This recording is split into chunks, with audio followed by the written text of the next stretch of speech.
ناظرین السلام علیکم۔ خالد اپنے سواروں کے ساتھ گھاٹی پر چڑھتا جا رہا تھا۔ وہ ایک درہ سا تھا جو تنگ ہوتا چلا جا رہا تھا۔ گھوڑوں کو ایک قطار میں وہاں پر گزرنے کے لیے ہونا پڑا۔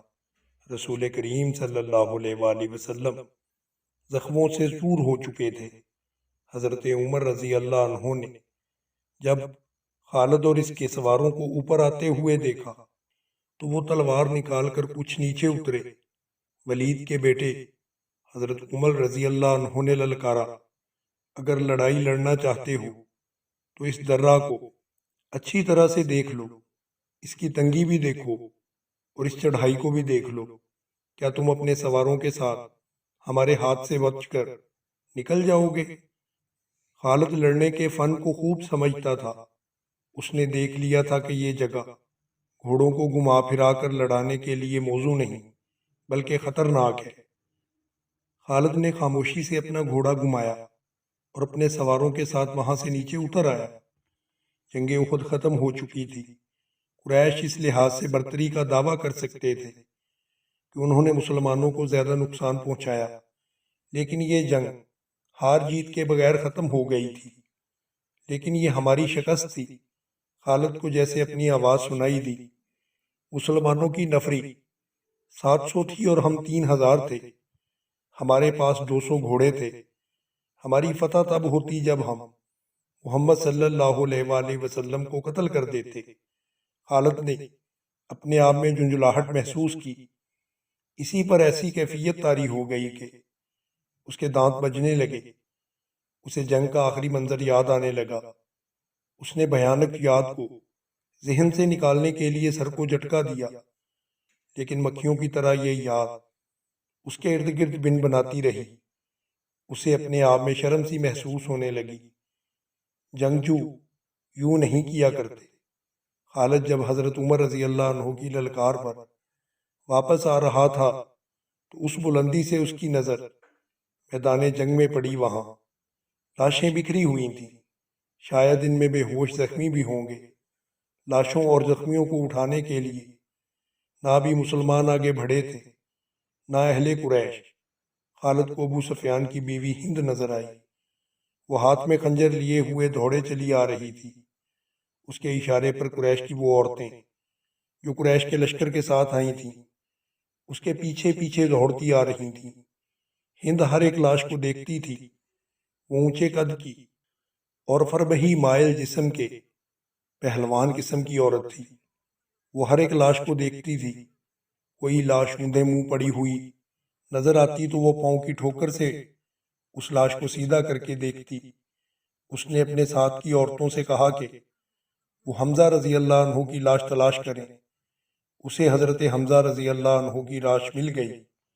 ہند بھوکے درندے کی طرح لاش کو چیرنے پھاڑنے لگی۔ اس نے لاش کے کچھ اعضاء کاٹ کر پرے پھینک دیے۔ اس نے دوسری عورتوں کو دیکھا جو اس کے قریب کھڑی تھیں۔ کھڑی دیکھ کیا رہی ہو؟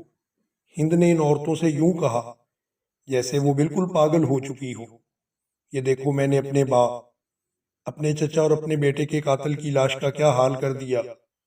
جاؤ مسلمانوں کی ہر ایک لاش کا یہی حال کر دو اور سب کے کان اور ناک کاٹ کر لے آؤ۔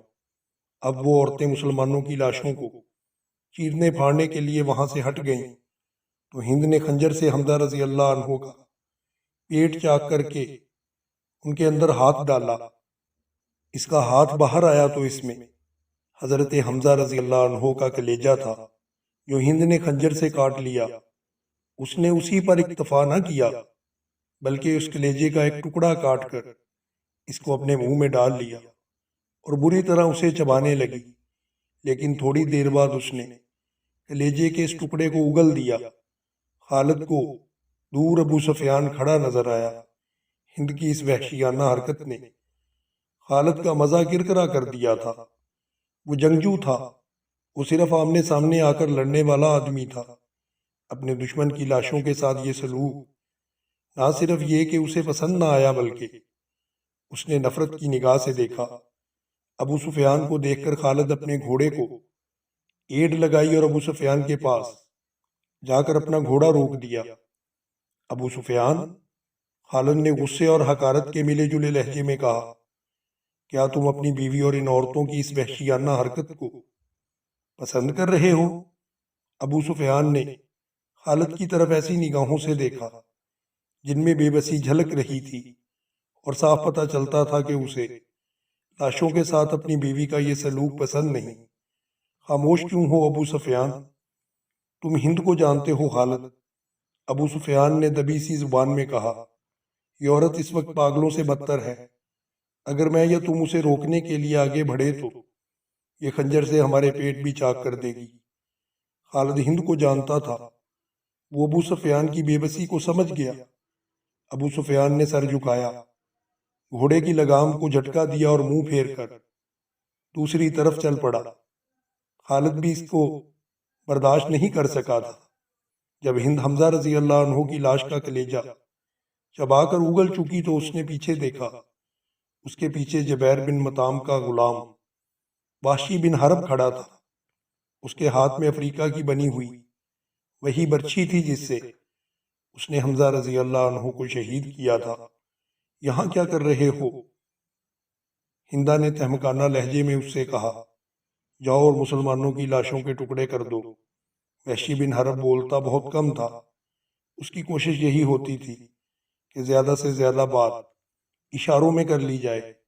اس نے ہند کا حکم ماننے کی بجائے اپنا ہاتھ ہند کے آگے پھیلا دیا اور اس کی نظریں ہند کے گلے میں لٹکتے ہوئے سونے کے ہار پر جم گئی تھیں۔ ہند کو اپنا وعدہ یاد آ گیا۔ اس نے وحشی سے کہا تھا کہ تم میرے باپ، چچا اور بیٹے کے قاتل کو قتل کر دو تو میں تمہیں جتنے زیورات پہن رکھے ہیں وہ دے دوں گی۔ وحشی اپنا انعام لینے آیا تھا۔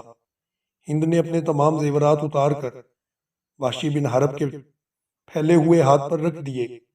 وحشی کے ہونٹوں پر مسکراہٹ آ گئی اور وہ وہاں سے چل پڑا۔ ہند نے اس وقت فتح اور انتقام کا بھوت اپنے اوپر سوار کیا ہوا تھا۔ ٹھہر جاؤ اے وحشی بن حرب، ہند نے جوشیلی آواز میں حبشی کو بلایا۔ جب وہ اس کے پاس آیا تو ہند نے کہا، میں نے تمہیں کہا تھا کہ میرا کلیجہ ٹھنڈا کر دو تو تمہیں اپنے زیورات دوں گی، لیکن تم اس سے زیادہ انعام کے حقدار ہو۔ ہند نے قریش کی عورتوں کی طرف اشارہ کیا اور کہا، تم جانتے ہو ان عورتوں کو؟ کنیزیں کون کون سی ہیں؟ دیکھو وہ جوان بھی ہیں، خوبصورت بھی۔ تمہیں جو کنیز اچھی لگتی ہے اسے اپنے ساتھ لے جاؤ۔ وحشی بن حرب نے اپنی عادت کے مطابق خاموشی سے چند لمحے ہند کے چہرے پر نظریں گاڑی، لیکن اس کی نظریں کنیزوں کی طرف نہ گئیں۔ اس نے انکار میں سر ہلایا اور وہاں سے چلا گیا۔ کچھ دیر بعد میدان جنگ کی ہولناکی میں سے ہند کی بلند اور مترنم آواز سنائی دینے لگی۔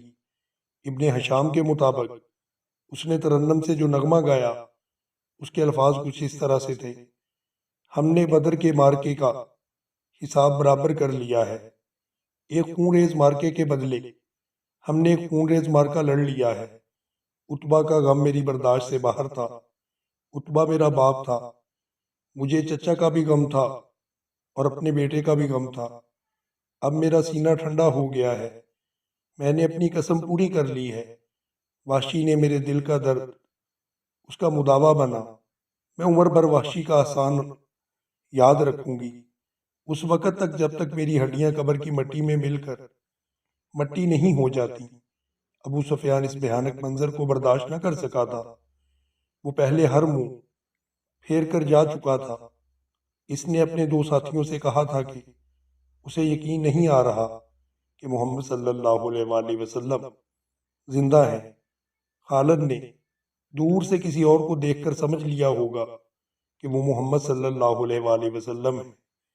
کسی نے ابو سفیان سے کہا، ابو سفیان یہ کہہ کر وہ اپنی آنکھوں سے دیکھ کر آتا ہے اسے تنگ سے درے کی طرف چلا گیا جہاں سے خالد اپنے سواروں کو واپس لایا تھا۔ وہ ایسی جگہ جا کھڑا ہوا جہاں اسے مسلمان بیٹھے ہوئے نظر آ رہے تھے۔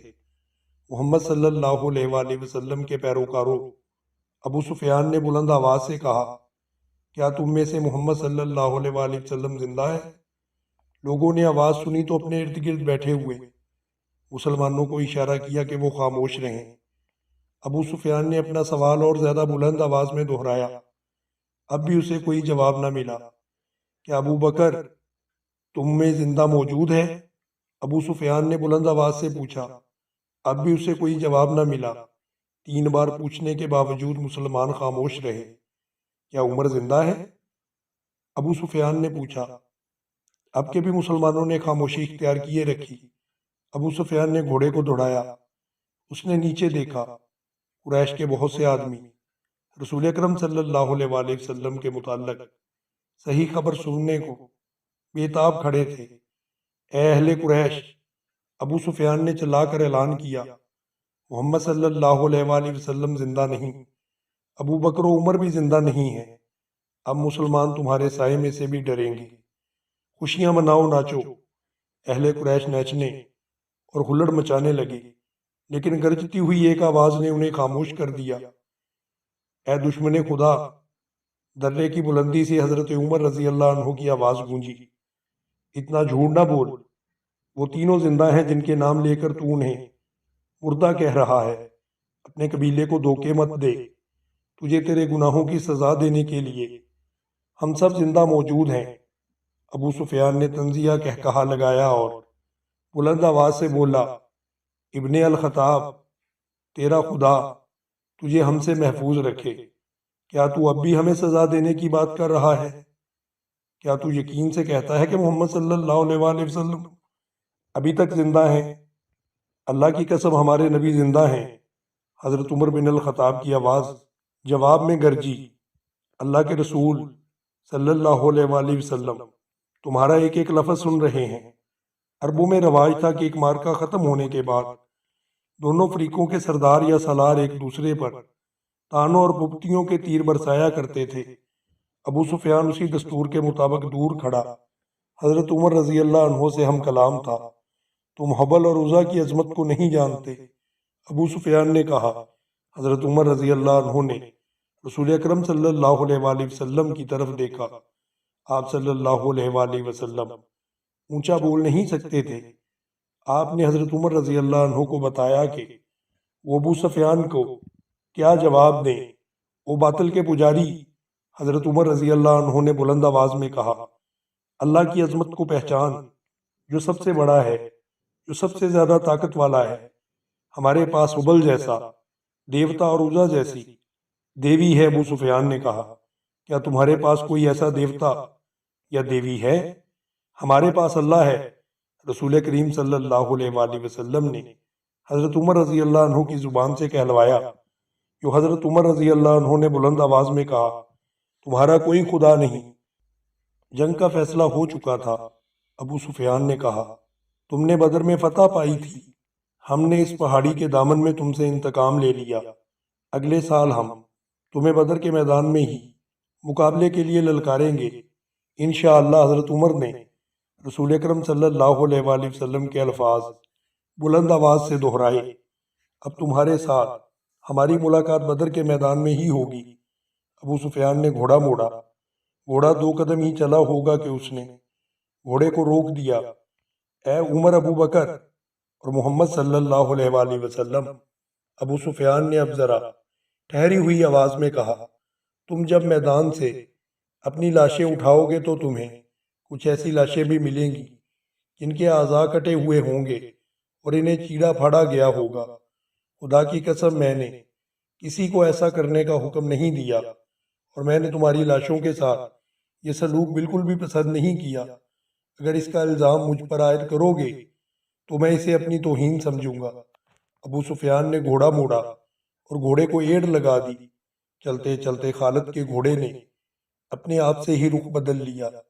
خالد نے گھوڑے کو نہ روکا، وہ سمجھ گیا تھا کہ گھوڑے نے پانی کی مشک پا لی ہے۔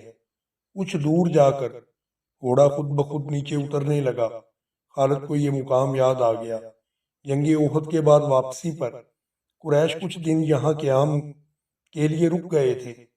نیچے پانی کا خاصا ذخیرہ موجود تھا۔ گھوڑا بڑا تیزی سے گھاٹی اتر گیا اور پانی پر جا کر رک گیا۔ خالد گھوڑے سے کود کر نیچے اترا اور 2 زانو ہو کر چلو بھر بھر کر اپنے چہرے پر پانی ڈالنے لگا، ذرا سستانے کے لیے۔ بربری سی ایک چٹان کے ساتھ بیٹھ گیا۔ اسے وہ وقت یاد آیا جب احد کے معرکے کے بعد اہل قریش واپس آئے تھے۔ انہوں نے مدینہ سے کچھ دور آ کر قیام کیا تھا۔ اس قیام کے دوران قریش کے سردار اس بحث میں الجھ گئے تھے کہ واپس مکہ پہنچا جائے یا مسلمانوں پر ایک اور حملہ کیا جائے۔ صفوان بن امیہ نے کہا تھا، ہم شکست کھا کر نہیں آئے۔ اگر تم یہ سمجھتے ہو کہ مسلمانوں کی حالت بہت بری ہے تو اپنی حالت دیکھو، ہماری حالت بھی کچھ اچھی نہیں۔ اب مسلمانوں کے ساتھ اتنی جلدی لڑنے کا خطرہ ہمیں مول نہیں لینا چاہیے۔ ہو سکتا ہے قسمت ہمارا ساتھ نہ دے۔ جب یہ بحث جاری تھی، قریش کے کچھ آدمی دو مسافروں کو پکڑ کر سرداروں کے سامنے لے آئے۔ انہیں بتایا گیا کہ یہ دونوں آدمی جو اپنے آپ کو مسافر کہتے ہیں ہمارے خیموں کے ارد گرد گھوم پھر رہے تھے۔ یہ ہمارے 4-5 آدمیوں سے پوچھ چکے ہیں کہ تم لوگ کہاں جا رہے ہو۔ ان دونوں نے ابو سفیان اور دوسرے سرداروں کو سامنے بھی یہی بیان دیا ہے کہ وہ دونوں مسافر ہیں، اور کسی جگہ کا نام لے کر کہا ہے کہ وہ ادھر جا رہے ہیں۔ ابو سفیان کے حکم سے ان کے پھٹے پرانے کپڑے جو انہوں نے پہن رکھے تھے اتروائے گئے تو اندر سے خنجر اور تلواریں برآمد ہوئیں۔ ان سے پوچھا گیا کہ تم نے یہ ہتھیار کیوں چھپا رکھے ہیں؟ خالد کی نظر بہت تیز تھی۔ اسے شک ہوا یہ مسلمانوں کے جاسوس معلوم ہوتے ہیں۔ ان دونوں کو قریش کی فوج کے سامنے کھڑا کر دیا گیا اور پوچھا گیا کہ انہیں کوئی پہچانتا ہے؟ 2-3 آوازیں آئیں کہ ہم انہیں پہچانتے ہیں، یہ مدینہ میں رہنے والے ہیں۔ اس میں سے ایک کو میں اچھی طرح جانتا ہوں۔ قریش کے ایک آدمی نے اٹھ کر کہا، اسے میں نے اپنے خلاف لڑتے ہوئے دیکھا تھا۔ تم اپنی زبان سے کہہ دو کہ تم محمد صلی اللہ علیہ وآلہ وسلم کے جاسوس ہو۔ ابو سفیان نے ان دونوں سے کہا، اور جاؤ میں تمہاری جان بخشی کرتا ہوں۔ دونوں میں سے ایک نے اعتراف کر لیا۔ جاؤ، ابو سفیان نے کہا، ہم نے تمہیں معاف کیا۔ دونوں جو واقعی مسلمانوں کے بھیجے ہوئے جاسوس تھے اور قریش کے عزائم معلوم کرنے کے لیے آئے تھے، ہنسی خوشی اپنے اونٹوں کی طرف چل پڑے۔ ابو سفیان کے اشارے پر کئی ایک تیر اندازوں نے کمانوں میں تیر ڈالے اور پیچھے سے ان دونوں مسلمانوں پر تیروں کو چلا دیا۔ دونوں کئی تیر اپنے جسم میں لے کر گرے اور پھر اٹھ نہ سکے۔ کیا تم اس کا مطلب سمجھتے ہو؟ ابو سفیان نے اپنے قریب کھڑے سرداروں سے کہا، جاسوس بھیجنے کا مطلب یہ ہے کہ مسلمان ہارے نہیں، وہ بھی یا کچھ عرصے بعد ہم پر حملہ کرنے کا ارادہ رکھتے ہیں۔ فوراً مکہ کو کوچ کرو اور اگلی جنگ کی تیاری کرو۔ اگلے روز رسول اکرم صلی اللہ علیہ وآلہ وسلم کو کسی نے آ کر بتایا کہ اہل قریش نے جہاں پڑاؤ کیا تھا وہاں اپنے 2 جاسوسوں کی لاشیں پڑی ہیں اور اہل قریش مکہ کو روانہ ہو چکے ہیں۔ دوستو، اگر آپ کو ہماری ویڈیو پسند آئی ہے تو ہماری ویڈیو کو لائک کریں، ہمارے چینل نالج پلس کو سبسکرائب کریں اور بیل آئیکن کو بھی دبا دیں تاکہ ہماری ہر نئی آنے والی ویڈیو آپ کو موصول ہوتی رہے۔ خالد نے یہ پہلی جنگ لڑی، لیکن وہ سمجھتا تھا کہ وہ مسلمانوں کو شکست نہیں دے سکا ہے۔ آج 4 برس بعد وہ اس سوچ میں غرق تھا کہ مسلمانوں کی یہ طاقت عام انسانوں کی طاقت نہیں تھی۔ کوئی راز ہے جسے وہ ابھی تک نہیں پا سکا۔ اسے اہل قریش کی کچھ خامیاں یاد آنے لگیں۔ کچھ باتیں اور کچھ اعمال ایسے تھے کہ اسے اچھے نہیں لگے۔ اسے یہودیوں کی 2 بڑی خوبصورت عورتیں بھی یاد آ گئیں جو اہل قریش کے سواروں میں گھل مل گئی تھیں۔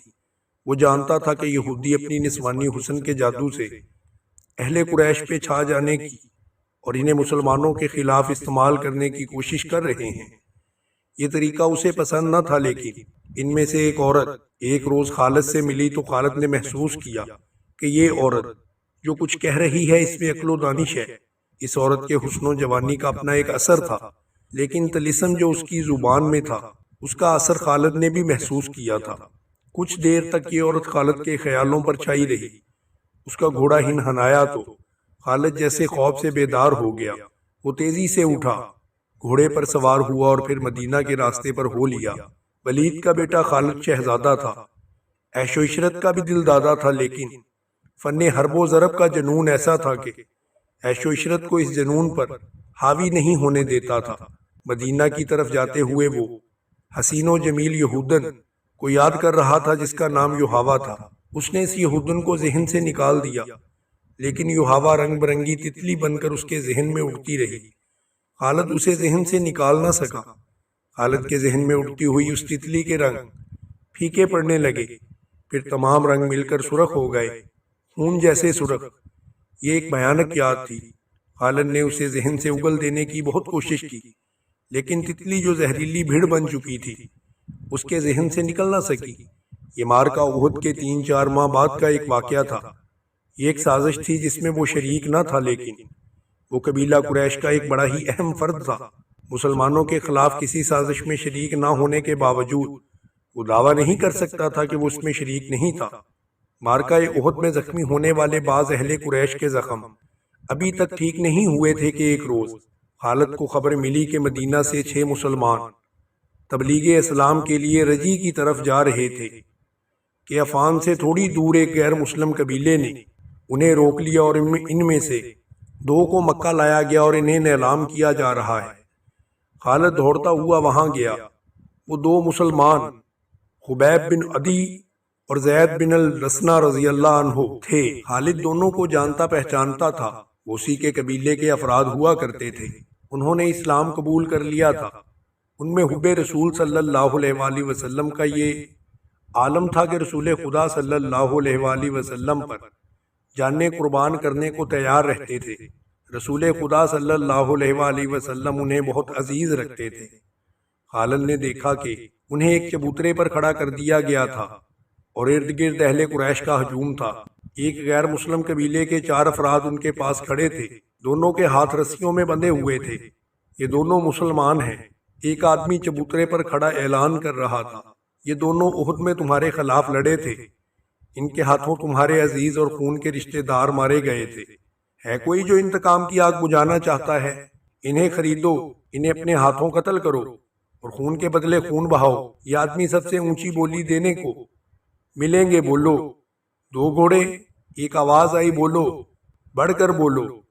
2 گھوڑے، ایک اونٹ، ایک اور آواز آئی، گھوڑوں اونٹوں کو چھوڑو، سونے میں بولی دو، سونا لاؤ، دشمن کے خون سے انتقام کی پیاس بجھاؤ۔ وہ لوگ جن کے قریبی رشتہ دار احد کی لڑائی میں مارے گئے تھے بڑھ چڑھ کر بولی دے رہے تھے۔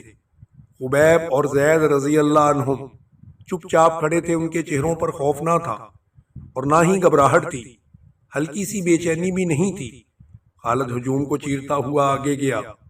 وہ قریش کے سردار کے جنگجو بیٹے خبیب رضی اللہ عنہ نے خالد کو دیکھ کر بڑی بلند آواز سے کہا، تیرا قبیلہ ہم دونوں کے خون بہا کر اس مقدس آواز کو خاموش نہیں کر سکتا جو غار ہیرا سے اٹھی ہے۔ لا اپنے قبیلے کا کوئی نامور لڑاکا اور میرے ہاتھ کھلوا دے، پھر دیکھ کون کس کے خون سے پیاس بجھاتا ہے۔ میدان جنگ میں پیٹ دکھانے والوں، زید رضی اللہ عنہ نے گرجدار آواز میں پکارا، تم نے شکست کا انتقام ہمارے بھائیوں کی لاشوں سے لیا۔ تمہاری عورتوں نے احد کے میدان میں ہماری لاشوں کے کان اور ناک کاٹ کر ان کے ہار اپنے گلوں میں لٹکائے ہیں۔ آج 4 برس بعد مدینے کی طرف جاتے ہوئے خالد کو خبیب اور زید رضی اللہ عنہم کی للکار اور تانے صاف سنائی دے رہے تھے۔ وہ زید رضی اللہ عنہ کے تانے کو برداشت نہیں کر سکا تھا۔ آج 4 برس بعد اسے یہ تانا یاد آیا تو اس کے جسم میں جھرجھری سی آ گئی۔ اسے احد کے میدان کا وہ منظر یاد آیا جب ابو سفیان کی بیوی ہند نے حمزہ رضی اللہ عنہ کی لاش کا کلیجہ نکال کر اپنے منہ میں ڈال کر اسے چبا کر اگل دیا تھا۔ اسی عورت نے اپنے ساتھ کی عورتوں سے کہا تھا کہ وہ مسلمانوں کی لاشوں کے کان اور ناک کاٹ لائیں۔ ان عورتوں نے اس کے آگے کانوں اور ناکوں کا ڈھیر لگا دیا تھا۔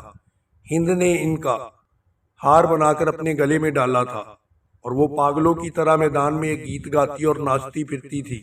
اس منظر کو اس نے اپنے خاوند ابو سفیان کی ناپسندیدگی کے باوجود کیا۔ خالد نے نہ تو نفرت سے منہ پھیر لیا تھا، لیکن 4 ماہ بعد 2 مسلمان جن کے ہاتھ رسیوں سے بندھے ہوئے تھے اسے تانے دے رہے تھے۔ وہ اچھے طریقے سے انتقام لینے والا نہیں تھا۔ وہ یہاں سے کھسک آیا اور اہل قریش کے ہجوم میں گم ہو گیا۔ اسے اس قبیلے کا آدمی مل گیا جو ان 2 مسلمانوں کو پکڑ کر لایا تھا۔ کسی بھی تاریخ میں اس قبیلے کا نام نہیں ہے۔ مورخوں نے حشام کے حوالے سے ایک جنگجو قبیلہ لکھا ہے جو قریش کا اتحادی تھا۔ خالد نے اس جنگجو قبیلے کے اس آدمی سے پوچھا کہ ان دو مسلمانوں کو کس طرح پکڑا گیا؟ خدا کی قسم اس آدمی نے کہا، کہو تو ہم ان مسلمانوں کے رسول صلی اللہ علیہ وآلہ وسلم کو پکڑ لائیں اور نیلامی کے لیے چبوترے پر کھڑا کر دیں۔ تم جو کام نہیں کر سکتے اس کی قسم نہ کھاؤ۔ خالد نے کہا، مجھے بتاؤ کہ ان دو کو کہاں سے پکڑا ہے؟ یہ 6 تھے۔ اس شخص نے جواب دیا، ہم نے احد میں مارے جانے والوں کا انتقام لیا ہے، آئندہ بھی ایسے ہی انتقام لیتے رہیں گے۔ ہمارے قبیلے کے کچھ آدمی مدینہ میں محمد صلی اللہ علیہ وآلہ وسلم کے پاس گئے اور کہا کہ وہ اسلام قبول کرنے کے لیے آئے ہیں۔ انہوں نے یہ بھی کہا کہ ان کا پورا قبیلہ اسلام قبول کرنے کا ارادہ کر چکا ہے، لیکن پورا قبیلہ مدینہ نہیں آ سکتا۔ ہمارے ان آدمیوں نے محمد صلی اللہ علیہ وآلہ وسلم سے کہا کہ ان کے ساتھ چند ایک مسلمانوں کو ان کے قبیلے میں بھیجا جائے جو پورے قبیلے کو مسلمان کرے، اور پھر قبیلے کو مذہبی تعلیم دینے کے لیے کچھ عرصہ وہیں پر رہے۔ ہمارے یہ آدمی جب واپس آئے تو ان کے ساتھ 6 مسلمان تھے۔ ادھر ہمارے سردار شارجہ بن مغیث نے 100 آدمیوں کو رجی کے مقام پر بھیج دیا۔ جب یہ مسلمان رجی پہنچے تو ہمارے 100 آدمیوں نے ان کو گھیر لیا۔ تم سن کر حیران ہوگے کہ یہ 6 مسلمان تلواریں نکال کر 100 آدمیوں سے مقابلے پر آ گئے۔ ہم نے 3 کو مار ڈالا اور 3 کو پکڑ لیا، ان کے ہاتھ رسیوں سے باندھ دیے۔ شارجہ بن مغیث نے حکم دیا کہ مدینہ سے کچھ مسلمان تمہارے دھوکے میں آ کر تمہارے ساتھ آ گئے تو ہم ان میں سے 2-3 کو مکے لے جانا اور ان کو انتقام لینے والوں کے ہاتھ پر فروخت کر دینا۔ ہم 3 کو ادھر لا رہے تھے، راستے میں ان میں سے ایک نے رسیوں میں سے ہاتھ نکال لیے مگر وہ بھاگا نہیں۔ وہ اتنا پھرتیلا تھا کہ اس نے ہمارے ایک آدمی کی نیام سے تلوار نکال لی، کیونکہ اسے ہم نے نہتھا کر رکھا تھا۔ اس نے بڑی تیزی سے ہمارے 2 آدمیوں کو مار ڈالا۔ اکیلا آدمی اتنے سارے آدمیوں کا مقابلہ کب تک کرتا؟ وہ مارا گیا، ہم نے اس کے جسم کا کیما کر دیا۔ یہ 2 رہ گئے، ہم نے ان کے ہاتھ اور زیادہ مضبوطی سے باندھ دیے اور ان کو یہاں پر لے آئے۔ اور تم خوش ہو؟ خالد نے اسے طنزیہ لہجے میں کہا، محمد صلی اللہ علیہ وآلہ وسلم کیا کہے گا؟ اہل قریش اور ان کے دوست قبیلے اتنے بزدل ہو گئے ہیں کہ اب دھوکہ دینے اور 6 آدمیوں کو 100 سے مروانے پر اتر آئے ہیں۔ کیا تم نے مجھے یہ بات سناتے شرم محسوس نہیں کی؟ کیا ان 100 آدمیوں نے اپنی ماؤں کو شرمسار نہیں کیا جن کا انہوں نے دودھ پیا ہے؟ تم نے میدان جنگ میں مسلمانوں کا کیا بگاڑ لیا تھا؟ ولید کے بیٹے اس آدمی نے کہا، کیا تم محمد صلی اللہ علیہ وآلہ وسلم کی طاقت کے مقابلہ کر سکتے ہو؟ بدر میں 1000 قریش 313 مسلمانوں سے مار کھا کر آئے تھے۔ احد کی لڑائی میں محمد صلی اللہ علیہ وآلہ وسلم کے پیروکار کتنی تعداد میں تھے؟ 700 سے کم ہوں گے، زیادہ نہیں۔ قریش کتنے تھے؟ ہزاروں۔ سن خالد بن ولید، محمد صلی اللہ علیہ وآلہ وسلم کے ہاتھ میں جادو ہے، جہاں جادو چلتا ہے وہاں پر تلوار نہیں چل سکتی۔ پھر تمہاری تلوار کس طرح چل گئی؟ خالد نے اس سے پوچھا، اگر محمد صلی اللہ علیہ وآلہ وسلم کے ہاتھ میں جادو ہے تو وہ تمہارے سردار شارجہ بن مغیث کے دھوکے میں کس طرح آ گیا؟ اس کے 4 آدمیوں کو کس طرح مار ڈالا؟ ان 2 کو محمد صلی اللہ علیہ وآلہ وسلم کا جادو آزاد کیوں نہیں کرا دیتا؟ تم جس چیز کا مقابلہ کرنے کی جرت نہیں رکھتے اس کو جادو کہہ دیتے ہو۔ ہم نے جادو کو جادو سے کاٹا ہے۔ شارجہ بن مغیث کے قبیلے کے آدمی نے کہا، ہمارے پاس یہودی جادوگر آئے تھے، ان کے ساتھ 3-4 جادوگرنیاں بھی تھیں، ان میں سے ایک کا نام یوحاوا ہے، ہم نے اپنی آنکھوں سے دیکھا ہے۔ ایک گھنی جھاڑی میں سے ایک برچھی زمین سے سرکتی ہوئی باہر آئی، یہ برچھی جھاڑی میں واپس چلی گئی اور سانپ بن کر واپس آئی۔ یہ سانپ پھر جھاڑی میں واپس چلا گیا۔ مدینے کی طرف جاتے ہوئے اسے یہ واقعہ یاد آ رہا تھا۔ وہ اسے یاد نہیں کرنا چاہتا تھا، لیکن زہریلی بھیڑوں کی طرح یہ یاد اس کے اوپر بن بناتی رہی۔ اسے یوحاوا یاد آ گئی۔ وہ جادوگرنی تھی یا نہیں؟ اس کے حسن میں، جسم کی ساخت، مسکراہٹ اور بولنے کے انداز میں جادو تھا۔ اس نے شارجہ بن مغیث کے اس آدمی کے منہ سے اس کا نام سنا تو وہ چونکا۔ مارکہ احد کے بعد جب اہل قریش کی فوج مکہ واپس آئی تو مکہ کے یہودی ایسے انداز سے ابو سفیان، خالد اور اکرمہ کے پاس آئے تھے جیسے احد میں یہودیوں کی شکست ہوئی ہو۔ یہودیوں کے سرداروں نے ابو سفیان سے کہا تھا مسلمانوں کو شکست نہیں ہوئی اور لڑائی ہار جیت کے بغیر ختم ہو گئی ہے، تو یہ قریش کی شکست ہے، یہ یہودیوں کی ناکامی ہے۔ یہودیوں نے اہل قریش کے ساتھ اس طرح ہمدردی کا اظہار کیا تھا جیسے وہ اہل قریش کی ناکامی پر غم سے مرے جا رہے ہوں۔ انہی دنوں خالد نے پہلی بار یوحاوا کو دیکھا تھا۔ وہ اپنے گھوڑے کی نہلائی کے لیے آبادی سے باہر نکل آئی تھی۔ جب وہ واپس آ رہا تھا راستے میں اس سے ملاقات ہوئی۔ اس کی مسکراہٹ نے خالد کو روک دیا۔ میں تسلیم نہیں کر سکتی ولید کا بیٹا جنگ سے ناکام لوٹ آیا ہے، یوحاوا نے کہا اور خالد کے گھوڑے کی گردن پر ہاتھ پھیرنے لگی اور بولی مجھے اس گھوڑے سے پیار ہے جو مسلمانوں کے خلاف لڑنے کے لیے گیا تھا۔ خالد یوں گھوڑے سے اتر آیا جیسے اس عورت کے جادوگر نے اسے گھوڑے سے زمین پر کھڑا کر دیا ہو۔ اس سے بڑی ناکامی اور کیا ہوگی کہ تم مسلمانوں کو شکست نہیں دے سکے۔ یوحاوا نے کہا تمہاری شکست ہماری شکست ہے، اب ہم تمہارا ساتھ دیں گے، لیکن تمہارے ساتھ ہوتے ہوئے بھی تم اپنے ساتھ ہمیں نہیں دیکھ سکو گے۔ خالد نے یوں محسوس کیا جیسے اس کی زبان بند ہو گئی ہو، تلواروں، برچھیوں اور تیروں کی بچھاڑوں کا مقابلہ کرنے والا۔ خالد اس کی مسکراہٹ کا مقابلہ نہیں کر سکا۔ اگر یہودی ہمارے ساتھ نہیں ہوں گے تو ہمارے کس کام آ سکیں گے؟ خالد نے پوچھا کیا تم سمجھتے ہو کہ صرف تیر ہی انسان کے جسم سے پار ہو جاتا ہے؟ یوحاوا نے کہا عورت کا تبسم تم جیسے دلیر اور جرری مردوں کے ہاتھ سے تلوار تک گرا سکتا ہے۔ خالد اس سے کچھ پوچھنا چاہتا تھا لیکن کچھ پوچھ نہ سکا۔ اس عورت نے اس کی آنکھوں میں آنکھیں ڈالی اور پھولوں کی پنکھڑیوں جیسے ہونٹوں پر تبسم آ گیا۔ وہ آگے چل پڑی۔ خالد اسے دیکھتا رہا۔ اس کے گھوڑے نے کھر مارا تو خالد اپنے آپ میں آ گیا اور بڑی تیزی سے گھوڑے پر سوار ہو کر چل پڑا۔ کچھ دور آ کر اس نے پیچھے دیکھا، وہ رک کر اسے دیکھ رہی تھی۔ یوحاوا نے اپنا ہاتھ ذرا اوپر کر کے لہرایا۔ اب جب دو مسلمانوں کو نیلام کیا جا رہا تھا تو خالد کو ایک آدمی نے بتایا کہ ان مسلمانوں کو کس طرح دھوکے میں لایا گیا ہے۔ اسے اپنے قبیلے کا ایک سرکردہ آدمی مل گیا۔ اس سے اسے پتا چلا کہ یہ مسلمان اہل قریش کے ہاتھ کس طرح آئے ہیں۔ 3-4 سرکردہ یہودی یوحاوا اور 2-3 اور یہودیوں کو ساتھ لے کر شارجہ بن مغیث کے پاس چلے گئے۔ یہ قبیلہ تھا تو جنگجو، لیکن ان پر مسلمانوں کا روب کچھ اس طرح طاری ہو گیا تھا جیسے لوگ جادوگروں سے ڈرتے تھے۔ اس قبیلے میں یہ مشہور ہو گیا تھا کہ رسول اکرم صلی اللہ علیہ وآلہ وسلم کے ہاتھ میں کوئی جادو ہے۔ یہودیوں نے اپنی زمین دوز کاروائیوں کے لیے اس قبیلے کو اس لیے منتخب کیا تھا کہ وہ جنگجو قبیلہ تھا۔